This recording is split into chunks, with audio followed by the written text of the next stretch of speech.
क्या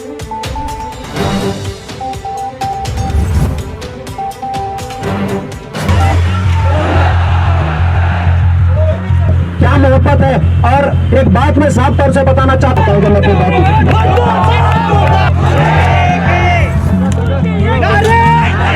UTV news में आप सभी दर्शकों का स्वागत है। मैं आपके साथ इलियास बड़ेघर। जैसा कि पिछले दिनों नुपुर शर्मा और नवीन जिंदल द्वारा दिए गए वक्तव्य पर जो सारा देश आक्रोशित है, उसी पर आज इस बात का, उनकी कही गई बात पर विरोध व्यक्त करते हुए आज शहर बीजापुर में अंबेडकर सर्कल में एसडीपीआई की ओर से प्रदर्शन किया जा रहा है। आप देख सकते हैं कि यहाँ पर हज़ारों की तादाद में लोग जमा होकर उनके दिए गए वक्तव्य का मुखालिफत कर रहे हैं और उन्हें गंभीर और कानूनी सज़ा देने की मांग कर रहे हैं। क्या मोहब्बत है।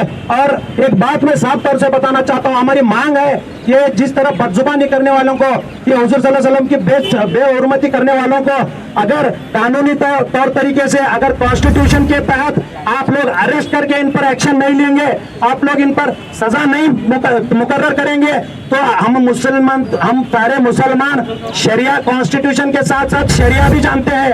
अगर तुम कॉन्स्टिट्यूशन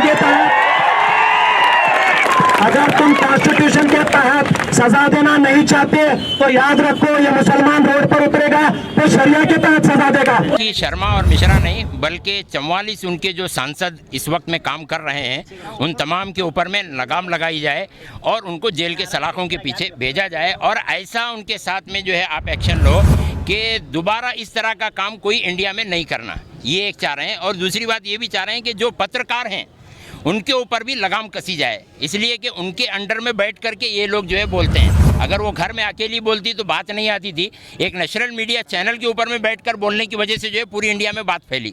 तो इसलिए जो है मीडिया चैनलों के ऊपर भी आप पाबंदी लगाओ कि इस तरह का काम जो है नहीं होना। मीडिया चैनलों के ऊपर भी एक्शन तो लिया गया है, उन्हें सस्पेंड भी किया गया है। तो ये तो सस्पेंड कर लेना, ये जो है ऐसा है जैसा कि फर्स्ट एड भी नहीं है, समझो आप।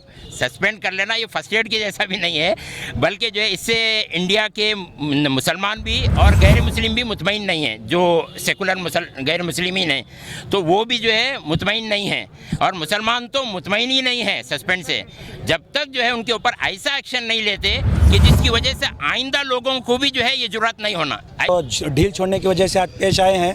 मैं हुकूमत से दरख्वास्त करता हूं, वैसे तो हुकूमत अभी दरख्वास्त करने के लायक है ही नहीं, फिर भी हम लोग जो वोट दे के चुन के लाए हैं, इस वोट की बिना पर जो है हम लोग एक उम्मीद लगा सकते हैं कि ये हुकूमत कुछ अवाम के साथ इंसाफ करे। और जो जिस तरह से ये रहनुमाओं की, एक मजहबी रहनुमाओं की जो जिस कदर ये बेइज्जती इस देश में की जा रही है, ये सरासर गलत है। इसके खिलाफ हुकूमत को सख्त से सख्त एक्शन लेना पड़ेगा और जो है इनको जेल के पीछे, सलाखों के पीछे पहुँचाना पड़ेगा। ये हमारी डिमांड है। ये एसडीपीआई की जानिब इसकी भी एक बड़ी डिमांड है, और ये सिर्फ न कि एसडीपीआई की जानिब से, ये पूरे मुल्क के मुसलमानों और ये दुनिया के आलमी मुसलमानों की तरफ से भी ये एक मांग है। अब देश भर में हो रहे इन प्रदर्शनों को लेकर सरकार का रुख क्या रहेगा? क्या नवीन जिंदल और नुपुर शर्मा को सरकार सज़ा दे पाएगी या इसी तरह से उन्हें छोड़ा जाएगा? ये तो आने वाला वक्त ही बताएगा। तो और ख़बरों के लिए देखते रहिए यूटीवी न्यूज़ बीजापुर।